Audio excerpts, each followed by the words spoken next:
Assalamualaikum warahmatullahi wabarakatuh.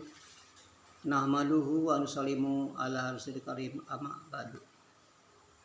Alhamdulillah, dengan rahmatnya Allah, dengan kehendak Allah lah kita ini dihadirkan oleh Allah, dipertemukan oleh Allah, dan diberikan cucuran rahmatnya oleh Allah. Segala puji milik Allah. Di tangannya lah semua ini. Kejadian-kejadian yang akan datang sebelumnya, sesudahnya, semua dalam kontrol Allah. Tidak satupun makhluk ini yang bergerak dengan sendirinya. Tidak satupun benda-benda ini bergerak dengan kehendaknya. Semua adalah atas kehendak daripada kodrat iratnya Allah SWT. Bila perkara-perkara yang Allah kehendaki, maka itu yang terjadi. Perkara-perkara yang tidak Allah kehendaki tidak akan terjadi. Manusia berusaha, manusia berikhtiar. Ikhtiar pun itu dari Allah juga.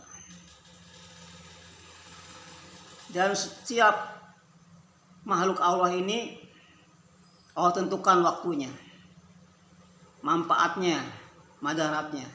Setiap benda yang Allah ciptakan itu sudah ada dalam genggaman Allah. Kalau kita mencari benda ciptaan yang selain ciptaan Allah, tidak akan ketemu. Tidak akan satupun sejarah tidak akan ketemu. Semua adalah ciptaan Allah, dalam kontrol Allah. Maka bila kita melihat satu perkara, benda apapun, saksikan. Di situ ada kodratnya Allah. Di situ ada daripada ilmunya Allah. Di situ ada basarnya Allah. Satu ciptaan Allah. Ada kalamnya Allah. Berarti makhluk itu semuanya di mereka bergerak. Bukan hanya manusia aja yang bergerak, yang dia punya punya kehidupan. Semua ada kehidupan. Benda-benda ada kehidupan, masing-masing dalam bentuk johirnya. Makanya kita harus pandai-pandai, Pak. Kalau kita melihat benda ini, maka kita jangan lihat daripada johirnya itu. Lihat situ bahwa manfaatnya benda itu juga tidak akan bisa apa-apa kalau Allah kehendaki. Api itu makhluk Allah. Bila dia berkehendak, Allah berkehendak, maka api itu bisa membakar. Tapi bila Allah tidak berkehendak, api bisa membuat kesejukan. Makanan bisa menyenangkan kalau dikehendaki Allah mengenyangkan. Kalau tidak, walaupun kita makan banyak pun tidak akan kenyang-kenyang. Sifat kenyang juga Allah yang mendatangkan, sifat lapar pun dari Allah. Sifat letih, sifat gesit dari Allah. Jadi semua ini, benda-benda ini semua dalam kontrol Allah. Benda-benda apapun atas izin Allah dia bisa melakukan sesuatu apapun. Makanya kalau kita punya keyakinan seperti ini, Pak, bahwa semua alam semesta ini yang terjadi, yang belum terjadi semua itu atas peraturan Allah yang berlaku. Maka semuanya ini tunduk patuh pada Allah. Air hujan dia jatuh di mana itu jatuh satu tetes, yang ada malaikatnya atas kehendak Allah. Suara gemuruh ombak, berapa tekanan ombaknya Allah yang mengatur. Gunung meletus, semua Allah tentukan kapan itu meletusnya. Manusia dari lahir sampai dia dewasa, sampai tua, berapa yang dia perlukan, makanan Allah atur. Dan apa usaha yang dilakukan, dia sebagai untuk mencukupi kebutuhannya Allah atur juga. Ya. Matinya kapan, jodohnya siapa, bagaimana celaka bahagianya, sudah tentukan sama Allah. Jadi kita ini hidup Pak sudah ada nasib-nasib, takdir-takdir yang tertulis, yang Allah tulis dalam suatu tempat, yaitu di Lauh Mahfuz. Itu alam semesta dan isinya itu tertulis Pak. Daun-daun yang jatuh, kemudian air, semua Pak benda itu sudah ada takdir-takdirnya. Maka orang yang meyakini tidak akan mati seorang bila mana belum ajal datang. Walaupun dia sekalipun dia kena tertembak, tapi Allah berkehendak tidak akan mati. Jadi semua ini, kematian itu terjadi atas kehendak Allah. Hadirin yang dirahmati Allah Subhanahu wa taala. Bumi ini bila mana dia bergeser sedikit ke depan, dia tidak mau aturan Allah, maka pasti bumi ini akan terbakar. Bumi mundur sedikit aja dari matahari, sedikit aja, maka akan menjadi berbeku. Semuanya Pak beredar atas aturan Allah, yang tidak pernah terjadi tabrakan planet-planet jutaan miliaran. Bahkan ada suatu planet bintang Pak yang besarnya lebih berapa kali lipat, juta kali daripada bumi Pak, satu planet. Semuanya itu jutaan planet tuh, mereka itu semuanya tuh akur, saling tidak pernah bertabrakan. Dan kosong Pak ini. Planet-planet yang kata di miliaran itu di atas di angkasa Pak, itu semuanya kosong.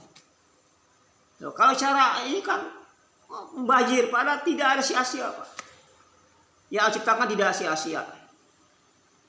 Daripada siap planet itu Pak, ada Bima Sakti kan mengelilingi matahari mereka dengan porosnya. Masya Allah. Maka bintang-bintang itu Allah ciptakan untuk hiasan Pak. Hiasan. Maka hiasan yang dipunya manusia juga Pak itu apa? Mahal Pak. Ada hiasan seperti mutiara kan, intan. Pada hiasan Pak, tapi marah. Tapi itu harganya mahal. Begitu Pak Allah ciptakan bintang. Untuk hiasan. Malam hari buat pedoman. Maka sahabat itu bagai sahabat Nabi, bagai bintang-bintang. Sahabat itu bagai bintang-bintang Pak. Bintang itu ada 3 manfaat bintang itu. Pertama untuk hiasan, kedua untuk petunjuk. Jadi bintang itu petunjuk Pak. Nelayan itu kalau dia belayar maka lihat bintang Pak, petunjuk. Pertama untuk hiasan, kedua bintang untuk petunjuk, ya. Yang ketiga itu bintang untuk sebagai penghalau. Jadi kalau malaikat-malaikat Pak dulu sebelum Rasul Nabi itu dia mencuri informasi dari Lauh Mahfuz itu takdir. Tapi setelah Rasul datang nggak bisa lagi Pak, dipanah. Jadi sebagai tameng itu. Begitu kalau Bapak ini ikut sahabat, Bapak 3 keutamaan dapat. Bapak sebagai hiasan, dikagumi semua manusia, sahabat itu Pak. Bagi bintang-bintang di langit. Kedua, sebagai petunjuk, Bapak bisa menjadi petunjuk pedoman bagi manusia lain itu bintang. Sebagai hiasan, sebagai petunjuk dan sebagai tameng. Jadi Pak, kalau ini Pak, kalau tameng itu, jadi ada satu yang menjaga. Nah itu bintang Pak, sahabat begitu Pak. Bagi bintang-bintang di langit.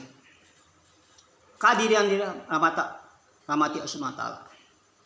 Maka awal-awalnya seorang hamba ini, ya, bila dia dikehendaki itu baik, maka Allah berikan dia jalan-jalan untuk kebaikan. Diberikan hidayah-hidayah, nur-nur pada dia. Jalannya ada, Pak. Ya. Dia mudah ibadah, dia mudah dakwah, dia mudah untuk melaksanakan semua perkara-perkara yang menyenangkan Allah. Karena Allah takdir dia jadi orang baik. Kita nggak tahu, Pak, takdir kita nih dia mahfud tapi kita jadi orang baik atau jahat, atau kita surga neraka, nggak tahu. Ya nggak? Itu takdir Allah, Pak. Tapi kita mohon agar kita ini ditakdirkan jadi orang ahli baik, ahli kebaikan. Ditulis di surga. Kita minta sama Allah. Kita minta sama Allah, Pak. Kita nggak tahu akhir hayat kita kan. Karena bila orang itu ditarikan jadi orang jahat, maka Allah berikan dia jalan-jalan untuk kejahatan kan. Allah berikan jalannya, Pak, untuk dia condong pada kejahatan. Kalau memang ditarikan dia jadi orang yang jahat. Jadi semua tuh kita ini, Pak, la haula. Mata kita melihat daripada basornya Allah. Jangan bukan mata kita yang seperti mayat, Pak. Ini mata ini, johir ini nggak bisa apa-apa. Kalau tidak ada sifat Allah basor ya mata kita, ya mayat nggak bisa melihat kan. Kuping kita ini benda mati, nggak bisa mendengar. Kalau tidak ada tidak ada sawinya Allah. Mulut kita ini lidah nggak bisa ngomong apa-apa kalau tidak ada kalamnya Allah. Gerak kita nggak bisa gerak kalau nggak Allah, kodratnya Allah. Keinginan kita nggak mungkin bisa ada keinginan kalau kita tidak berikan iradatnya Allah. Ya, semuanya itu keinginan dari Allah. Melihat mata dari Allah, mendengar dari Allah. Manusia, Pak, la haula. Tidak daya dan tidak upaya. Kalau tidak Allah kehendaki bisa, ya bisa. Kenapa? Karena Allah kehendaki kita jadi orang kaya. Bila mana Allah takdirkan dia kaya, maka jalan kaya itu sendiri ada jalannya. Karena kaya itu sifat kiriman dari Allah. Maka aslinya dia tuh miskin, kan? Dikasih sifat Allah kaya, ya dikaya. Sifat manusia itu lemah, dikasih kuat, ya kuat. Memang aslinya gak lemah. Yang itu, Pak. Semua tuh kalau kita mengambil rampas dari sifat Allah yang kuat, jadi udah ngerampas sifat Allah, Pak. Bagaimana kalau orang, Pak, dosanya ngerampok. Kita ngerampok rumah orang, ya marah orang. Apalagi ngerampok sifat Allah. Merasa kita bisa melihat, merasa kita bisa mendengar. Padahal mendengar itu sifat Allah. Kalau kita merasa kita mendengar, bicara di sifat Allah kalam. Kalau kita merasa kita bicara, coba pikirkanlah. Manusia la haula wala quwata illa billah. Billah itu roh kita yang bergerak. Kalau Allah sudah tentukan kita datang kemari, ya datang kemari. Tetapi kita ketemu. Bahkan kita pas sebelum kita ini ada dunia, kita dalam alam arwah sudah ketemu seperti ini, Pak. Kita sini ketemu Pak Agus, memang di sana sudah ketemu Pak Agus di sana. Kalau di sana kita sudah saling gontok-gontokan di alam arwah, maka di sini pun kita saling gontok-gontokan, tidak ada akur. Tapi kalau misalnya kita sudah saling penyayang, sudah kita satu hati waktu dalam arwah, di sini pun lalunya kita akan satu hati. Ya itu, Pak. Jadi semuanya udah terjadi, Pak. Ya, udah terjadi. Tidak terjadi, Pak. Semua sudah terjadi. La ilaha illallah. Jadi hadirin yang dirahmati Allah Subhanahu wa taala. Jadi apa sih, Pak? Tujuan kita, Pak, ke dunia ini untuk apa sih? Coba renungan, Pak. Kita tadinya nggak ada, ya. 100 tahun yang dulu kita tidak ada. Dan 100 akan datang pun kita tidak ada lagi. Mana dulu kita yang kita dengar adanya Napoleon, adanya Majapahit. Mana? Seolah-olah nggak ada, Pak. Kita pun nanti nggak ada lagi. Ya, kembali kepada Allah. Ya. Jadi kita ini, Pak, nggak kerasa, Pak. Dihadirkan Allah ini untuk satu tujuan yang sangat besar, yang agung, yang mulia, Pak. Itulah masuk kita diatur untuk persiapkan iman kita sempurna pada Allah. Itulah masuk kita ke dunia, Pak. Untuk mempersiapkan keyakinan kepada Allah yang benar. Untuk bagaimana kita memperoleh akan ridhonya Allah hari-hari. Karena tanpa ada rahmatnya Allah, tanpa adanya bimbingan Allah, hidup kita tidak berarti apa-apa. Tidak bernilai apa-apa hidup selama 7 tahun. Tidak ada unsur-unsur kebaikan apapun kalau tidak ada ridho Allah, tidak ada rahmat Allah, tidak ada kasih Allah. Kenapa kita orang tertutup kunci hatinya? Enggak mau ibadah, enggak mau sholat, karena Allah enggak kasih hidayah. Kenapa enggak kasih hidayah? Kenapa Allah nggak kasih hidayah? Karena mungkin dari dosa-dosanya dia yang masih ada, terhalang, terhijab, sehingga jadi terhijab. Nah ini, Pak. Jadi Allah ini sebenarnya, Pak, kalau kita, Pak, hati bersih, ya, tidak ada kotoran, tidak ada ganjelan, ya enggak? Maka itu sinar-sinar ilahi, sinar-sinar nur itu akan masuk ke hati kita, Pak. Sehingga hati kita akan terang. Kita akan mudah menuju kepada kebaikan. Kalau hati kita terang, Pak. Kalau hati gelap, ini. Maka kita tidak ada satu apapun yang kita mau lakukan untuk kebaikan gak ada, Pak. Karena hati kita ini tertutup oleh dosa-dosa kita sendiri yang untuk daripada setiap orang membuat dosa, satu titik dosa itu melekat. Dosa lagi terus sehingga hitam berkarat. Sehingga penuh dengan kegelapan hati kita. Ini. Maka kita mohon pada Allah agar kita ini senantiasa, Pak, kita ini sebenarnya banyak harus kita untuk muhasabah, mengkoreksi atas kelakuan perbuatan yang sudah kita lakukan. Berapa banyak amal-amal kebaikan yang sudah kita kerjakan, berapa banyak amal-amal keburukan yang sudah kita lakukan. Kita muhasabah, introspeksi kepada diri kita sendiri sebelum nanti kita dihisap.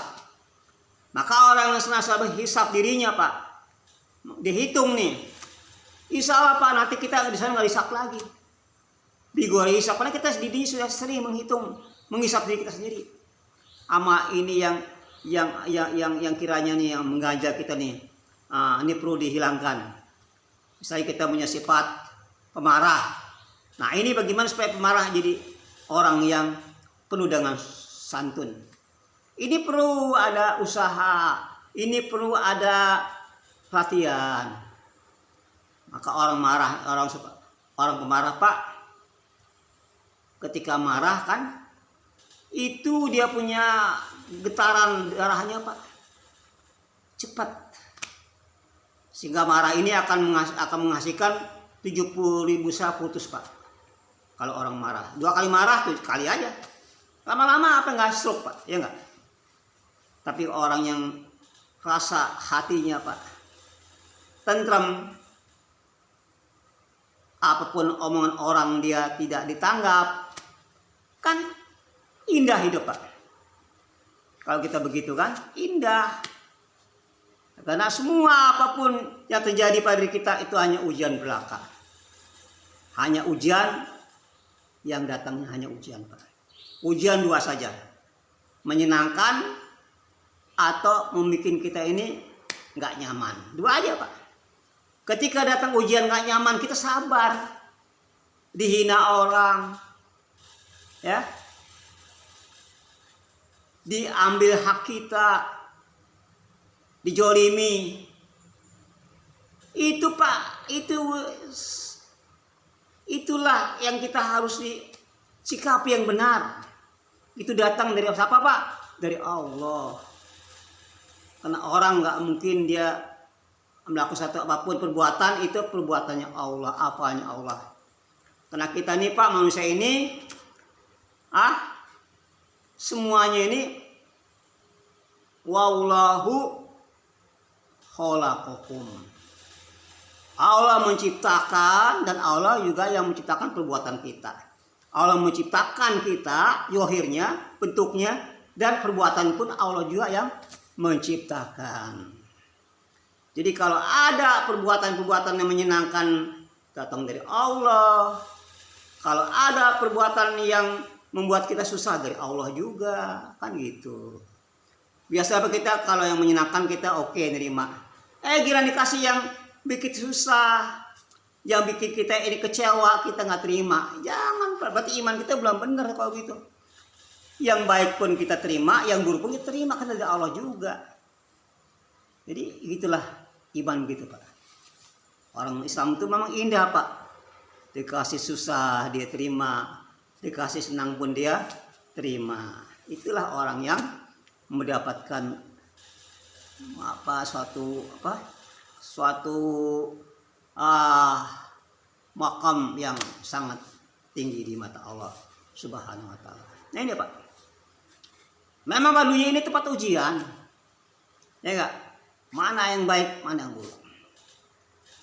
Maka karena ujian itu dari Allah, kembalikan kepada Allah. Maka bagaimana solusinya supaya kita tuh bisa terhindar daripada bisa kita sesakan dengan cara sholat. Wastainu bisobi wa sholat. Mintalah pertolongan Allah dengan sabar dan sholat. Jadi ada masalah sholat SMS, sholat masalah selesai. Ini Pak, enak nggak? Ada masalah sholat. Kita Pak kalau ada masalah ngadu pada Allah, lapor pada Allah Pak, untungnya 2. Kalau kita ada masalah nih, kita minta cukup pada Allah, maka keuntungannya akan yang kita dapatkan 2 Pak. Pertama, masalah ini akan selesaikan, akan beres. Kedua, orang nggak tahu susah kita. Masalah beres, orang nggak tahu keluhan kita. Tapi kalau kita ngadu sama orang Pak, sama makhluk kita ngadu, ruginya 2. Orang tahu masalah kita nggak beres. Karena kita ngadu pada selain Allah. Yang miskin diminta Pak. Selain Allah miskin. Itu apa? Kenapa kita minta Pak? Minta pada Allah yang Maha Kaya. Penuh dengan cucuran rahmatnya. Dan Allah sangat senang bila diminta. Dan Allah sangat mengharap kita sangat diminta Pak. Bagi orang yang nggak pernah minta, maka Allah katakan sombong kan. Nah ini Pak. Jadi itulah sikap kita ini bagaimana menjikapinya. Ada masalah besar bisa kecil jadi besar jadi kecil. Tergantung kita menyikapinya setiap permasalahan yang datang pada kita Pak. Hadirin yang dirahmati Allah, dan kita selalu bersangka baik kepada Allah. Karena Allah nggak mau nyelimi kita sedikit pun Pak. Pokoknya kalau datang dari Allah tuh semuanya indah ya Pak. Sakit dari Allah indah, miskin dari Allah indah. Pokoknya yang datang dari Allah tuh pokoknya nyaman aja Pak. Indah aja Pak. Nggak mungkin Allah tuh bikin kita susah, nggak ada Pak. Ya. Kalau yang datang dari Allah tuh semuanya tuh kebaikan-kebaikan. Ya. Jangan kita ada rasa kita tuh terbebani gitu kan. Maka siap perintah Allah tuh Pak, itu ada kekuatan dalam perintah Allah tuh. Ada satu kekuatan yang sangat besar Pak dalam perintah Allah tuh. Apapun perintah Allah ini kita selalu samina wa ta'na. Ya. Kita amalkan, kita terima dengan rasa suatu kemuliaan perintah Allah ini. Salat kemuliaan, zikir kemuliaan. Bangun malam salat tahajud kemuliaan. Ini Pak.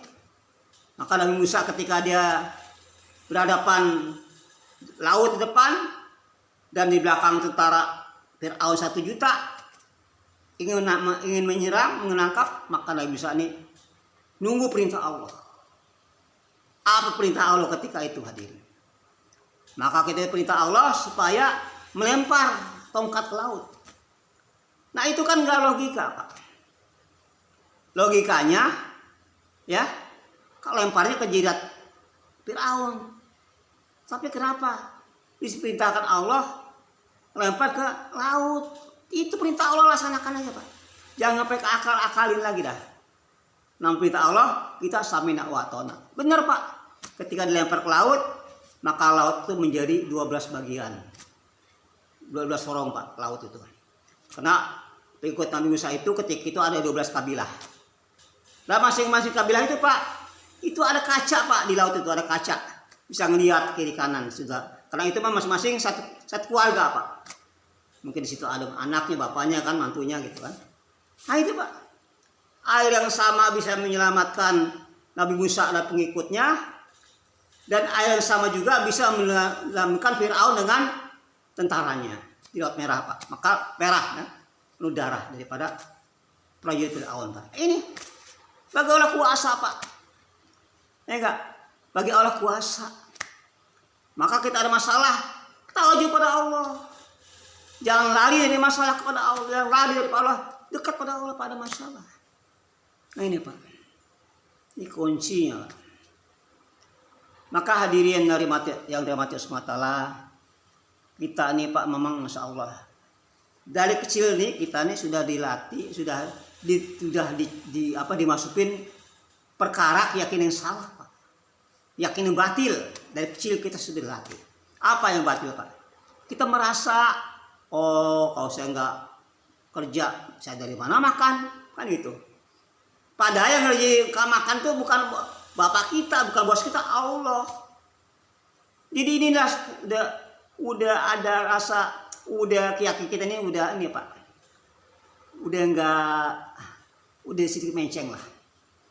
Karena semua yang menyembuhkan Allah, obat berhajat pada Allah untuk menyembuhkan, kanker berhajat pada Allah untuk bisa memberi rezeki, air bisa mengangkat haus berhajat pada Allah, kan gitu Pak. Semuanya itu makhluk Allah berhajat pada Allah. Ya enggak? Jangan yakin kepada makhluk, jangan yakin kepada asbab. Hanya yakin kepada Allah, Rabbul Asbab. Ini Pak. Baru itu iman kita tuh lurus. Nah kalau iman kita sudah menceng Pak, amalnya pun rusak semuanya. Akhlaknya rusak, ibadahnya rusak. Kalau sudah imannya udah, fondasinya tuh udah goyah. Ibarat fondasi itu akarnya Pak udah rapuh, bagaimana batangnya kan, bagaimana rantingnya, bagaimana buahnya. Tapi kalau akarnya udah bagus, bagaimana iman bagus, maka amal akan bagus. Amal bagus, maka akan lahir perbuatan yang bagus, sehingga di mata orang non Islam kita ini indah, sehingga orang non Islam masuk pada Islam Pak. Kalau kita akhlaknya baik. Kalau sekarang kita akhlak begini Pak, bagaimana aku ngajak kepada orang pada Islam? Kamu ngajak saya Islam, kamu saya dengan saya sama. Apa bedanya kamu dengan saya? Orang-orang yang berbuat perkara kebatilan itu penjara orang Islam, yang begini begitu orang Islam, bagaimana saya mau ikut agama kamu, kan gitu. Tapi kalau kita sudah akhlaknya baik, enggak, kemudiannya kita menjadikan contoh kepada yang lain, sehingga kita pun dimanapun kita ini akan mudah kita tuh menjadi contoh, menjadi suri teladan, menjadi suatu panutan. Karena yang kita idolai siapa Pak? Rasulullah. Itulah contoh kita. Contoh kita itu Rasulullah Pak. Bagaimana setiap tindakan kita ini mengikuti cara hidup Nabi. Baik bekerjanya, ibadahnya kan. Semuanya ini cara Nabi Pak. PNS, penampilan Nabi sehari-hari itu bagaimana? PNS, penampilan Nabi sehari. Itu harus ikutin Pak. Cara makan Nabi bagaimana, tidur pakai Nabi bagaimana, masuk rumah bagaimana cara Nabi, ucapkan salam, baca selawat, maka berkah itu kita. Ini Pak, bagaimana Pak kita siap saatnya kita senasalah kita harus mengikuti cara hidup, jalan hidup yang dicontohkan oleh baginda Rasulullah SAW. Jadi jangan dianggap enteng Pak, sunnah Nabi ini sangat besar Pak, sangat dahsyat Pak nih sunnah Nabi ini. Yang dikatakan hari ini orang sudah merendahkan sunnah. Sunnah itu dikerjakan nggak apa-apa, dikerjakan pahala. Itu salah. Sunnah itu kalau dikerjakan Allah ridho, dapat ampunan Allah, dapat pertolongan Allah, dan dapat daripada doanya dikabulkan Pak. Dengan sunnah ini, masya Allah Pak, kemuliaan Pak. Sunnah itu perbuatan Nabi yang kita ikutin. Nah, baru kita ini akan mendapatkan nilai yang tinggi di mata Allah Subhanahu wa Ta'ala. Pada siapa lari daripada ikut sunnah, lari dari petunjuk Allah yang cara Nabi ikutin, maka jalan apa yang tempuh dia akan gagal. Maka ketika Rasulullah SAW melihat Sayyidina Umar sedang membaca Injil, maka Sayyidina Umar itu ditegur. Wahai Umar, lihatlah itu. Kata Abu Siddiq, raut wajah Nabi itu marah Pak, ketika Sayyidina Umar membaca Injil. Bukan Injil, Taurat ya, kitabnya Nabi Musa. Wahai Umar, kata Rasulullah, bila mana Musa hari ini hidup ikut perintah aturan aku, ikut daripada pelindung aku, ikut daripada aturan aku. Nabi Musa aja Pak, syariatnya nggak berlaku Pak di zaman sekarang ini. Ikut tarekat Nabi, ikut daripada figur Nabi. Bagaimana cara kita diikutin, bagaimana Allah ridho Pak. Cara kita yang sangat terbatas. Masya Allah, bagaimana Pak? Inilah hari ini orang sudah meringankan sunnah, sudah menjauhkan daripada sunnah Pak.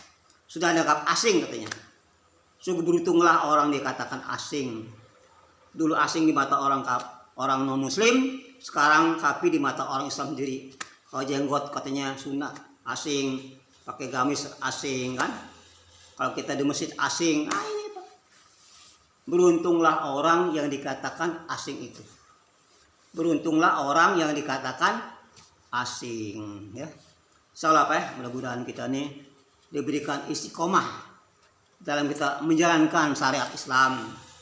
Kemudian kita harus punya satu harapan antara harap dan takut dalam kita ibadah. Harap kita selalu bagaimana mohon pada Allah semoga apa yang kita kerjakan Allah terima. Takut bagaimana amal kita tidak ada direspon sama Allah. Sehingga harap takutnya selalu bersemi dalam setiap perbuatan. Dan amal supaya kita diterima Pak, amal kita akan terus menerus. Jangan sekarang kerjakan besok enggak. Bukan Pak. Istiqomah Pak, kita amalkan agama. Satu tetes Pak air istiqomah, itu batu legok Pak.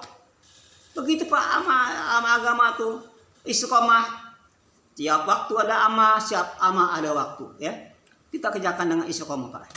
Dan cara Nabi, semua amal dia cara Nabi ditolak Pak. Ditolak Pak. Jadi yang penting Pak, amal itu Allah ridho. Satu amalan Bapak Pak yang Allah ridhoin Pak, cukup jaminan surga. Satu amalan aja yang Allah ridho kita beramal Pak, kita buat ibadah yaitu terima, cukup jaminan surga Pak. Kita nggak tahu amal mana yang terima sama Allah. Kita nggak tahu perbuatan mana yang Allah senang. Nah ini Pak, maka siap. Amalan tuh semua kerjakan Pak. Zikirnya kerjakan, akhlaknya yang baik kan, santun, banyak sedekah, ya. Biar kita ini nggak tahu nih ya, kita yang mana yang amal yang Allah terima. Bagaimana Imam Ghazali rahmatullah alaih, dia Pak dapat surga bukan karena ngarang kitab yang ribuan dikerjakan, tapi ada satu amalan yang sepele Ketika dia sedang nulis di tinta, ada laler jatuh ke tintanya, diambil, diselamatkan. Itu Allah ridho, Pak. Sehingga itulah yang bikin Allah ridho. Maka kita nggak tahu, Pak. Amal mana yang Allah ridho yang kita amal? Hanya Allah saja yang tahu, Pak. Apalagi kita merasa bangga dengan amalan. Udah habis, Pak. Dia ceritakan kebaikan. Bapak ceritakan satu kebaikan, Pak. Sama orang yang amal 70 itu hilang, cuma satu. Karena sudah ceritakan lagi, habis bahkan dapat ria. 2 kali, satu aja yang 70 kali ganda hilang, cuma satu dapat. Bapak ceritakan lagi 2 kali, habis lah ludes, Pak. Bahkan disebut ria. Nah ini, jadi kita buat baik, Pak, tangan kanan memberi, tangan kiri nggak tahu, kan enak ya. Bapak ceritakan lagi sama orang, ya Allah. Jadi kita pujiannya sama Allah, Pak. Jangan kita minta pujian dari siapapun. Hanya kita minta pujian dari Allah. Harap pada Allah, takut pada Allah, minta pada Allah. Itu, Pak, yang akan diterima. Karena niatnya lebih besar daripada amalnya. Niat itu, Pak, Masya Allah, hati-hati, Pak. Yang benar niat kita tuh. Karena Allah sesuai dengan niatnya, kan. Allah sesuai dengan niat kita, ya. Mudah-mudahan kita ini diberikan Allah kita mudahkan, ya, siap jalan-jalan kita untuk kebaikan. Subhanahu wa bihamdihi. Assalamualaikum warahmatullahi wabarakatuh.